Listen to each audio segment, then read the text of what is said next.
Okay, let's get back into this righteous indignation. Aquarius and or 11th house. Let's see what's coming on. I see the 2 and the 3 here. This has been a countdown energy, right? Lights, camera, action, countdown, blast off. Someone's about to blast off. 8 of Pentacles, new job, new work.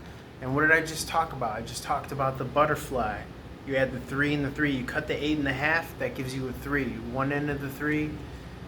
Mirror, mix it with the other end of the 3. That's 3 and 3 forms the 8. The 8 is coming as this work coming off the bench.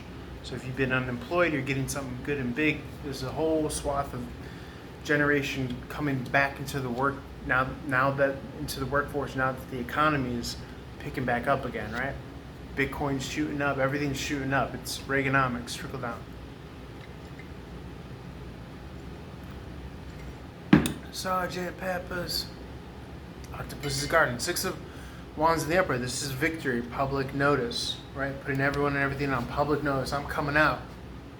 Hashtag no P. Diddy vibes here. 6 of Pentacles in the upright. 6 of Wands in the upright. This is Leo energy. This is by summertime being set up real good, okay? Looking good, feeling good, but you're channeling this now. 7 of Swords in the upright. Yeah, you've been throwing logs on this fire. You've been building this bonfire here. And now the heat is on. And you're at this emotionally strong, stable. You cannot be knocked off the hinges anymore. You already took life's kind of biggest blindside shot.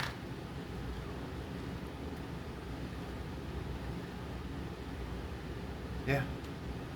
This is rinse, wash, and repeat. You already know what you have to do emotionally to channel that emotional independence and stability. Can't be knocked off the hinges.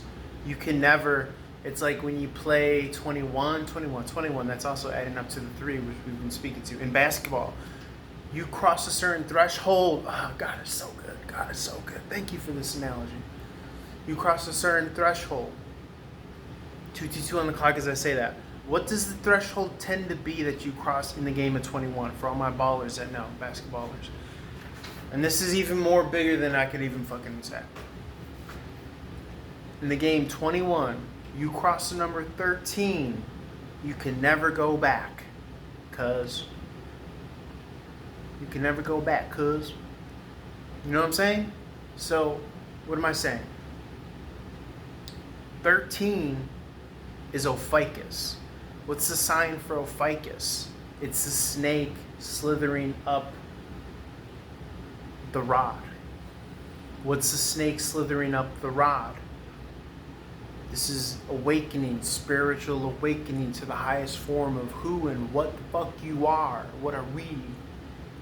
We are all pieces to the bigger Godhead, if you will. Right? That's the number 13. The rod and is the snake going up the rod. The number 13 is also 1/2 of, you mirror it, a butterfly or a number 8. Looks like 2-letter B's put back to back. That's a butterfly. This is all about your ascension and your spiritual awakening and your resurrection. Now, you also want to be mindful of what life cycle you're at right now, because remember what Cat Williams said on the Joe Rogan podcast. This is such a timestamp. 20 years from now, we're going to be looking back. 7. 7 is a spiritual number. Why is 7 a spiritual number? Because everything happens in cycles, life cycles of 7.